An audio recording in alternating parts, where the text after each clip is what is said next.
होता है ना बहुत बार कि हम अपनी फीलिंग्स को दूसरों से एक्सप्रेस ही नहीं कर पाते हैं, ट्रुथफुल होकर, ऑनेस्ट होकर जो सोच रहे हैं, जो मन में है, जो फीलिंग्स हैं, जो इमोशंस हैं, उन्हें एक्सप्रेस ही नहीं कर पाते।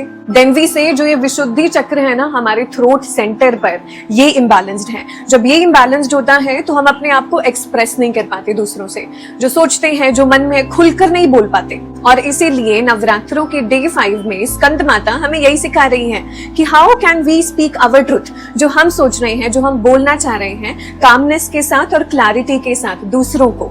योग ने जो सबसे बड़ी चीज मुझे दी है वो कॉन्फिडेंस ही है। कॉन्फिडेंस के साथ ऐसे किसी के सामने खड़े होकर बोलना, बिकॉज पर्सनली स्कूल टाइम पे मैं ऐसे नहीं कर पाती थी। मैं किसी के सामने भी एक्सप्रेस नहीं कर पाती थी खुद को, और कॉन्फिडेंट के साथ बोल नहीं पाती थी, अपने थॉट्स नहीं शेयर कर पाती थी, अपने आइडियाज नहीं शेयर कर पाती थी, अपने पॉइंट ऑफ व्यू शेयर नहीं कर पाती थी। But when I started practicing and it's been 7 years of practice, हाँ मेरी फ्लेक्सिबिलिटी इंप्रूव हुई है, हाँ मेरी स्ट्रेंथ इंप्रूव हुई है, मेंटली मुझे बहुत ज्यादा कामनेस मिली है। But the major thing which changed in my life was the confidence to speak up. And जब हम चक्रास की बात करते हैं ना, राइट, जैसे मैं भी आपको विशुद्धि चक्र के बारे में बता रही हूँ, बहुत लोगों को लगता है कि ये अंधविश्वास की बात है, क्या होता है ये चक्रास, क्या इम्बैलेंस, क्या बैलेंस। बट राइट नाउ मैं कोई बुक की नॉलेज नहीं बता रही हूँ आपको, I am just telling you my reality, my experience, कि जो विशुद्धि चक्र मेरे लिए कह सकते हैं कि जो इम्बैलेंस था, it give me the strength to speak up. It gave me the strength to speak up with confidence. अब ये 3 चीजें अपनी रेगुलर प्रैक्टिस में ऐड कर दें फॉर द एक्टिवेशन ऑफ विशुद्धि चक्र।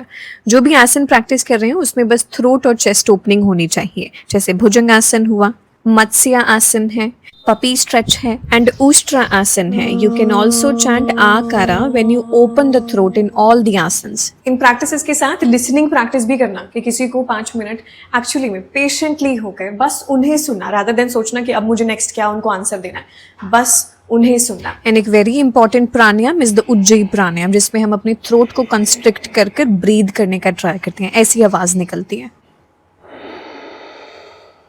तो यही कुछ प्रैक्टिसेस को अपने रेगुलर प्रैक्टिस में ऐड कर देना। And always understand, yoga is not magic, हमें कंसिस्टेंट रहना है, रेगुलर रहना है। I have been practicing since 7 years, क्योंकि शरीर को वापस में बैलेंस में लाने के लिए तो बस कंसिस्टेंसी लगती है, बस कंसिस्टेंसी लगती है, और कुछ नहीं, कोई मैजिक ट्रिक नहीं है। बस कंसिस्टेंट रहो, और जो स्कंद माता ने बताया है उसे हमेशा याद रखना। मिलते हैं डे 6 में, एंड हैप्पी नवरात्रि।